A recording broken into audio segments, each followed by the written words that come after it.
ಆತ್ಮೀಯ ಎಲ್ಲ ಶಿಕ್ಷಕ ಮಿತ್ರರಿಗೆ ಸ್ವಾಗತ. ನಾನು ಅಜಯ್ ಕುಮಾರ್ ಕೆ ಜಿ, ಚಿತ್ರದುರ್ಗದ ಪಶ್ಚಿಮ ಕ್ಲಸ್ಟರ್ನ ಸಮೂಹ ಸಂಪನ್ಮೂಲ ವ್ಯಕ್ತಿ.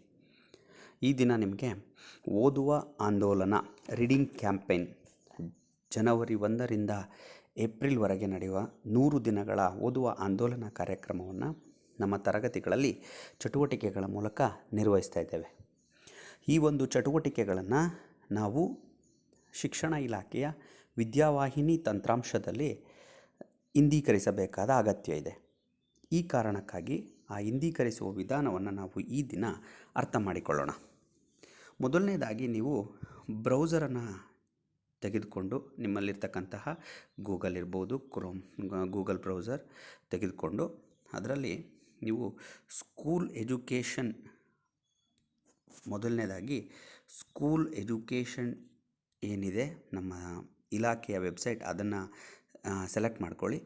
ಅಲ್ಲಿ ನಾವು ಈಗಾಗಲೇ SDMCಯ ವಿವರಗಳನ್ನು ಹೇಗೆ ತುಂಬ್ತಾ ಇದ್ವಲ್ಲ ಸಮನ್ವಯ ತಂತ್ರಾಂಶದಲ್ಲಿ, ಈ ಗವರ್ನೆನ್ಸ್ ಸಾಫ್ಟ್ವೇರ್ ಇಂಜಿನಿಯರಿಂಗ್ ಸರ್ವಿಸ್ ಇದೆಯಲ್ಲ, ಅಲ್ಲಿ ನಾವು SDMCಯ ಸಭೆಯ ವಿವರಗಳನ್ನು ಅಪ್ಲೋಡ್ ಮಾಡ್ತಾಯಿದ್ವಿ.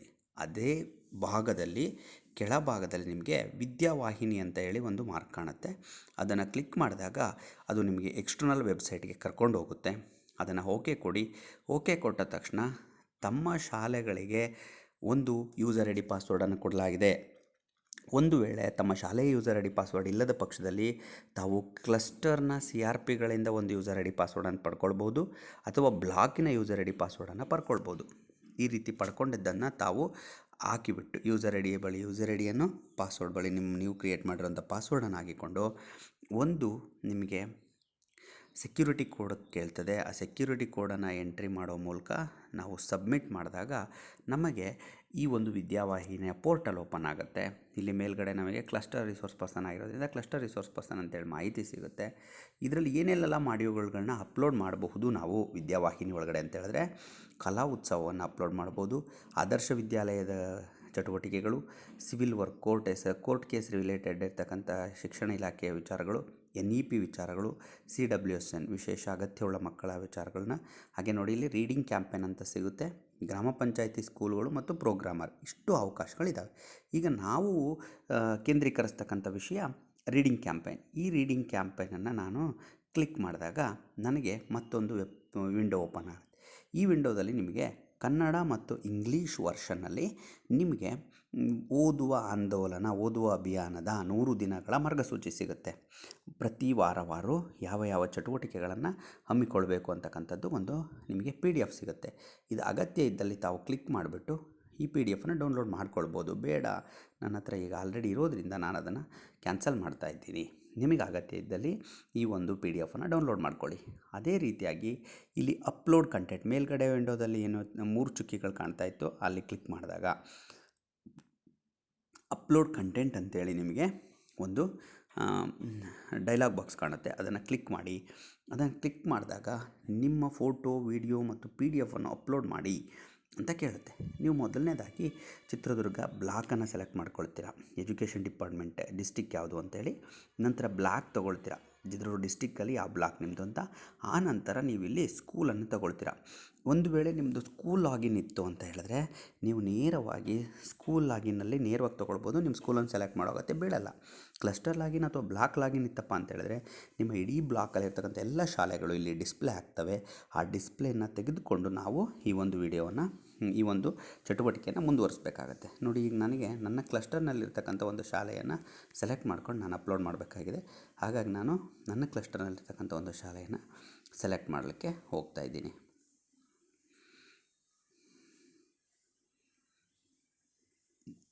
ನೋಡಿ, ನನ್ನ ಕ್ಲಸ್ಟರಲ್ಲಿ ಚೇತನ HPS ಅನ್ನೋ ಒಂದು ಶಾಲೆ ಇದೆ. ಈ ಶಾಲೆಯನ್ನು ಸೆಲೆಕ್ಟ್ ಮಾಡ್ಕೊಳ್ತೀನಿ. ಈ ಶಾಲೆಯ ಡೈಸ್ ಕೋಡ್ ಕೂಡ ಅಲ್ಲಿ ಡಿಸ್ಪ್ಲೇ ಆಗುತ್ತೆ. ಆ ಡೈಸ್ ಕೋಡ್ ಡಿಸ್ಪ್ಲೇ ಆದ ನಂತರ ನೀವು ಗುಂಪನ್ನು ಆಯ್ಕೆ ಮಾಡಿ. ನಿಮಗೆ ಗೊತ್ತಿದೆ, ಇಲ್ಲಿ ನಾವು ರೀಡಿಂಗ್ ಕ್ಯಾಂಪೇನ್ಗೋಸ್ಕರ 3 ಗುಂಪುಗಳನ್ನು ಮಾಡಿದ್ದೇವೆ. ಬಾಲವಾಟಿಕದಿಂದ 2ನೇ ತರಗತಿಯವರೆಗೆ 1ನೇ ಗುಂಪು, 3ರಿಂದ 5ನೇ ತರಗತಿವರೆಗೆ 2ನೇ ಗುಂಪು, 6ರಿಂದ 8ನೇ ತರಗತಿ, ಒಂದು ವೇಳೆ 7ನೇ ತರಗತಿ ಇತ್ತು ಅಂತ ಹೇಳಿದ್ರೆ ಅಲ್ಲಿಗೆ 7, 8ನೇ ತರಗತಿ ಅಪ್ಗ್ರೇಡೆಡ್ ಸ್ಕೂಲ್ಸ್ ಇದ್ದರೆ 8 ಈ ರೀತಿಯಾಗಿ ನಾವು ಸೆಲೆಕ್ಟ್ ಮಾಡಬೇಕಾಗತ್ತೆ. ಹೀಗೆ ಮೊದಲನೇದಾಗಿ ನಾವು ಬಾಲವಾಟಿಕದ ವಿಚಾರವನ್ನು ತೆಗೆದುಕೊಳ್ತೀವಿ, 2ನೇ ತರಗತಿಯ ತನಕ ವಿಚಾರವನ್ನು. ಈ ವಿಚಾರ ತೆಗೆದುಕೊಂಡು ಬಾಲವಾಟಿಕವನ್ನು ಸೆಲೆಕ್ಟ್ ಮಾಡಿಕೊಂಡು ವಾರವನ್ನು ಆಯ್ಕೆ ಮಾಡಿಕೊಳ್ಬೇಕು. ಈಗಾಗಲೇ ನಮ್ಮ ಶಾಲೆಗಳಲ್ಲಿ 4 ವಾರಗಳ ಚಟುವಟಿಕೆಗಳು ಮುಗಿದೋಗಿದ್ದಾವೆ. ಹಾಗಾಗಿ ನಾನು 1ನೇ ವಾರದ ಚಟುವಟಿಕೆಯನ್ನು ಅಪ್ಲೋಡ್ ಮಾಡಬೇಕಾಗತ್ತೆ. ಇದೇ ರೀತಿಯಾಗಿ ನಾವು 4 ವಾರಗಳ ಚಟುವಟಿಕೆಗಳನ್ನು ವಾರಾಂತ್ಯ ದಿನಕ್ಕೆ ಆ ವಾರದ ಚಟುವಟಿಕೆಯನ್ನು PDF, ವಿಡಿಯೋ ಮತ್ತು ಒಂದು ಫೋಟೋವನ್ನು ಅಪ್ಲೋಡ್ ಮಾಡಬೇಕಾಗತ್ತೆ. ಅದು ಯಾವ ವಿಭಾಗಗಳಲ್ಲಿ? ಬಾಲವಾಟಿಕ ವಿಭಾಗದಲ್ಲಿ 1 PDF, 1 ವಿಡಿಯೋ ಒಂದು ಫೋಟೋ. ಹಾಗೆ 3ರಿಂದ 5ನೇ ತರಗತಿಗೆ 3 ರೀತಿಯ ವಿಡಿಯೋಗಳು, ಫೋಟೋ, PDF, ವಿಡಿಯೋ. ಹಾಗೆ 6ರಿಂದ 8ನೇ ತರಗತಿಗೆ 1 ವಿಡಿಯೋ, 1 ಫೋಟೋ, 1 PDF ಈ ರೀತಿಯಾಗಿ ಅಪ್ಲೋಡ್ ಮಾಡಬೇಕಾಗತ್ತೆ. ಸೊ ಈಗ ನಾನು ಮೊದಲನೇದಾಗಿ ವಾರ 1ನ್ನು ಆಯ್ಕೆ ಮಾಡ್ಕೊಳ್ತೀನಿ. ವಾರ 1ನ್ನು ಆಯ್ಕೆ ಮಾಡಿಕೊಂಡು ಸೆಲೆಕ್ಟ್ ಕಂಟೆಂಟ್ ಟೈಪ್ ಅಂತ ಕೇಳುತ್ತೆ. ಸೊ ನಾನು ಇಲ್ಲಿಗೆ ಒಂದು ಫೋಟೋವನ್ನು ಆಯ್ಕೆ ಮಾಡಲಿಕ್ಕೆ ಇಷ್ಟಪಡ್ತೀನಿ. ಸೊ ಫೋಟೋ ಆಯ್ಕೆ ಮಾಡ್ಕೊಂಡೆ, ಫೋಟೋ ಅಪ್ಲೋಡ್ ಮಾಡ್ತೀನಿ ಅಂದ ತಕ್ಷಣ ಆ ಫೋಟೋ ಶೀರ್ಷಿಕೆಯನ್ನು ಕೇಳುತ್ತೆ. ನೀವು ಇಲ್ಲಿ ಫೋಟೋ ಶೀರ್ಷಿಕೆಯನ್ನು ನಾವು ಬಾಲವಾಟಿಕ ಆಯ್ಕೆ ಮಾಡ್ಕೊಂಡಿದ್ದರಿಂದ ನಿಮಗೆ ಆಲ್ರೆಡಿ ಪ್ರಿಸ್ಕ್ರೈಬ್ಡು PDF ಏನಿದೆ ಅಲ್ಲ ನಿಮ್ಮದು ಓದುವ ಆಂದೋಲನದ ಅದು ಆದೇಶದ ಪ್ರತಿ ಏನಿದೆ, ವಿವರವಾದ ಚಟುವಟಿಕೆಗಳ ಪ್ರತಿ ಏನಿದೆ ಅದರಲ್ಲಿ ಕೊಟ್ಟಿದ್ದಾರೆ. ಬಾಲವಾಟಿಕದ ಮಕ್ಕಳಿಗೆ 1ನೇ ವಾರದಲ್ಲಿ ಆಲ್ಫಾಬೆಟ್ ವರ್ಲ್ಡ್ ಅನ್ನೋವಂಥ ಚಟುವಟಿಕೆ, ಕುಟುಂಬದ ಕಥೆಗಳು ಅನ್ನುವಂಥ ಚಟುವಟಿಕೆಗಳು, ಶಾಲಾ ಗ್ರಂಥಾಲಯ ಭೇಟಿ ಅನ್ನೋಂಥ ಚಟುವಟಿಕೆ ಇದೆ. ಹಾಗಾಗಿ ನಾನೇನು ಮಾಡ್ತೀನಿ, 1ನೇ ವಾರದ ಚಟುವಟಿಕೆ ಶಾಲಾ ಗ್ರಂಥಾಲಯ ಭೇಟಿ ಅಂತ ಹೇಳ್ತಾರೆ. ಸೊ ಗ್ರಂಥಾಲಯ ಭೇಟಿ ಅಂತೇಳಿ ನಾನು ಅದಕ್ಕೆ ಟೈಟ್ಲ್ ಕೊಡ್ತೀನಿ.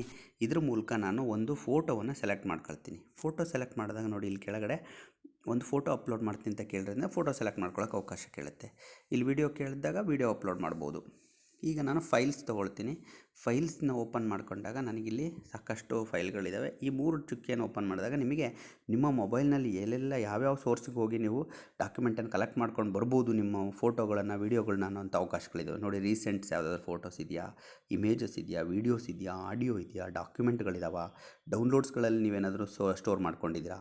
ಅದಷ್ಟೇ ಅಲ್ಲದೆ ನಿಮ್ಮ ಡ್ರೈವಲ್ಲಿದ್ದರೆ, ನೀವು ರೆಕಾರ್ಡರಲ್ಲಿ ರೆಕಾರ್ಡ್ ಮಾಡ್ಕೊಂಡಿದ್ರೆ, ನಿಮ್ಮ ಮೊಬೈಲ್ನ ಡಿಫಾಲ್ಟ್ ಫೋಟೋಸಲ್ಲಿದ್ದರೆ, ಅಥವಾ ನಿಮ್ಮಲ್ಲಿರ್ತಕ್ಕಂಥ ಯಾವುದಾದ್ರೂ ಡಾಕ್ಯುಮೆಂಟ್ ಮ್ಯಾನೇಜ್ಮೆಂಟ್ ಆ್ಯಪ್ಗಳಲ್ಲಿರುತ್ತಾ, ಆಲ್ಬಮ್ನಲ್ಲಿರುತ್ತಾ, ಅಥವಾ ಮೊಬೈಲ್ನಲ್ಲಿ Vivo 1933 ಮೊಬೈಲಲ್ಲಿದೆಯಾ, ಈ ವೀಡಿಯೋಸ್ ಬೇಕಿದ್ದರೆ ಕೆಳಗಡೆ ವೀಡಿಯೋ ಅಂತ ಇದೆ, ಇಲ್ಲಿ ಸಿಗುತ್ತಾ. ನಾನು ಫೋಟೋ ಆಗಿರೋದ್ರಿಂದ ನನಗೆ ವೀಡಿಯೋಗಳು ಇಲ್ಲಿ ಸಿಗಲ್ಲ, ಹಾಗಾಗಿ ನಾನು ವೀಡಿಯೋ ತೊಗೊಳ್ಳಲ್ಲ. ಸೊ ಫೋಟೋವನ್ನೇ ಸೆಲೆಕ್ಟ್ ಮಾಡ್ಕೋಬೇಕು. ಈ ರೀತಿಯಾಗಿ ನಾನೇನು ಮಾಡ್ತೀನಿ, ಈ 3 ಚುಕ್ಕಿಯನ್ನು ಮುಟ್ಟಿ ಇಮೇಜಸ್ ಅಂತ ತೊಗೊಳ್ತೀನಿ.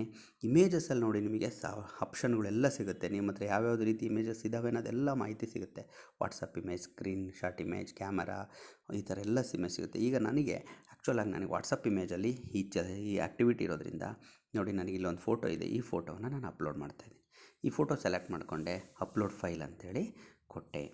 ನೋಡಿ, ಈ ಥರ ಅಪ್ಲೋಡ್ ಫೈಲ್ ಕೊಟ್ಟ ತಕ್ಷಣ ಇಲ್ಲಿ ನಿಮಗೆ 1ನೇ ವಾರದ ಗ್ರಂಥಾಲಯ ಭೇಟಿ ವಿಚಾರದಲ್ಲಿ ನಿಮಗೆ ಇಲ್ಲಿ ಶೀರ್ಷಿಕೆ ಎಲ್ಲ ಬಂತು. ಫೋಟೋ ಶೀರ್ಷಿಕೆ, ಕ್ಯಾಪ್ಷನ್ ಫಾರ್ ಫೋಟೋ, ಇದು ಗ್ರಂಥಾಲಯ ಭೇಟಿಯ 1 ವಿಡಿಯೋ, ಗ್ರಂಥಾಲಯ ಭೇಟಿ 1 ಫೋಟೋವನ್ನು ಅಪ್ಲೋಡ್ ಮಾಡಿ ಆಯಿತು.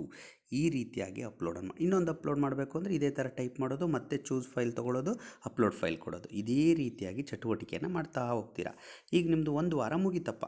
ಈಗ ನೀವೇನು ಮಾಡ್ತೀರಾ, 1ನೇ ವಾರದಲ್ಲಿ ಬಾಲವಾಟಿಕ ಆಯಿತು. ಈಗ ನೆಕ್ಸ್ಟ್ ಏನು ಮಾಡ್ತೀವಿ, 3ರಿಂದ 5ನೇ ತರಗತಿಗೆ ತೊಗೊಳ್ತೀವಿ, ಫೋಟೋ ಅಪ್ಲೋಡ್ ಮಾಡ್ತೀವಿ.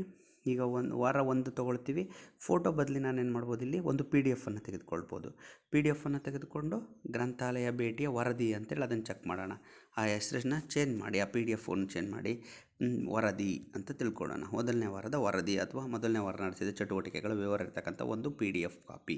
ಇದನ್ನು ತೊಗೊಂಡು ನಾನೇನು ಮಾಡ್ತೀನಿ, ಡಾಕ್ಯುಮೆಂಟ್ಸಿಗೆ ಬಂದು ವಾಟ್ಸಪ್ ಡಾಕ್ಯುಮೆಂಟಿಗೆ ಬಂದುಬಿಟ್ಟು ನಾನೇನು ಮಾಡ್ತೀನಿ, ಒಂದು PDF ಅನ್ನು, ಒಂದು ವರದಿ ಇರ್ತಕ್ಕಂಥ PDF ಅನ್ನು ನಾನೇನು ಮಾಡ್ತೀನಿ, ಅಪ್ಲೋಡ್ ಮಾಡ್ತಾ ಹೋಗ್ತೀನಿ. ಈಗ ನನಗೆ ಆ್ಯಕ್ಚುಲಾಗಿ ವಾಟ್ಸಪ್ಪಲ್ಲಿ ಕಳಿಸಿರ್ತಕ್ಕಂಥ ಇಮೇಜಸ್ಸಲ್ಲೇ ಅದರ ಒಂದು ವರದಿ ಇರೋದ್ರಿಂದ ಅದನ್ನು PDF-ಗೆ ಕನ್ವರ್ಟ್ ಮಾಡಿ ನಾವು ಕೂಡ ಅದನ್ನು ಮಾಡಬಹುದು, ಅದನ್ನು ಅಪ್ಲೋಡ್ ಮಾಡ್ಬೋದು ಅಂತ ಹೇಳಿ. ನೋಡಿ, ಇಲ್ಲಿ ನನಗೆ ವರದಿ ಕಳಿಸ್ಕೊಟ್ಟಿರೋದಿದೆ. ಈ ವರದಿಯನ್ನು ನಾನು ಅದು PDF-ಅಲ್ಲೇ ಕೇಳುತ್ತೆ. ಇಲ್ಲಿ ನಾನೇನು PDF-ಗೆ ಕನ್ವರ್ಟ್ ಮಾಡಿಲ್ಲ, ಹಾಗಾಗಿ ಅದು ತಪ್ಪಾಗುತ್ತೆ. ಸೊ ನಾನೇನು ಮಾಡ್ತೀನಿ, ಈಗ ನನ್ನಲ್ಲಿ ಒಂದು ಆ್ಯಪ್ ಇದೆ, ಕ್ಯಾಮ್ ಸ್ಕ್ಯಾನರ್ ಅಂತ. ಸ್ಕ್ಯಾನರ್ನ ಇದು ತೊಗೊಳ್ಳಲ್ಲ. ಸೊ ಅದಕ್ಕೆ ಡಾಕ್ಯುಮೆಂಟ್ಸಿಗೆ ಬಂದು ನಾನು ವಾಟ್ಸಪ್ ಡಾಕ್ಯುಮೆಂಟಲ್ಲಿ ಒಂದು PDF-ಅನ್ನು ತೊಗೊಂಡು ನಾನು ಅಪ್ಲೋಡ್ ಮಾಡ್ತಾ ಹೋಗ್ತೀನಿ. ಸೊ ಈ ರೀತಿಯಾಗಿ ನಾವು ಪಿ ಡಿ ಎಫ್ಗಳನ್ನು ಅಪ್ಲೋಡ್ ಮಾಡಬಹುದು ಅಂತ ಹೇಳ್ತಾ, ಇಲ್ಲಿ ನೋಡಿ ಅಪ್ಲೋಡ್ ಫೈಲ್ ಅಂತ ಕೊಟ್ಟರೆ ಅದು ಅಪ್ಲೋಡು ಆಗ್ತಾ ಹೋಗ್ತದೆ. ಈ ರೀತಿ ಅಪ್ಲೋಡ್ ಆಗುತ್ತೆ. ಸೊ ವರದಿಯಲ್ಲಿ ನನಗೆ ಸಿಕ್ತು. ಅದೇ 1ನೇ ವಾರದ ಮತ್ತೆ ನಾನು ಇನ್ನೊಂದು ಚಟುವಟಿಕೆ 1ನೇ ವಾರದ ಚಟುವಟಿಕೆ ತೊಗೊಂಡೆ. ಇಲ್ಲಿ 3ರಿಂದ 5ನೇ ತರಗತಿ ಆಯಿತು. 6ರಿಂದ 8ನೇ ತರಗತಿ ತೊಗೊಳ್ತೀನಿ.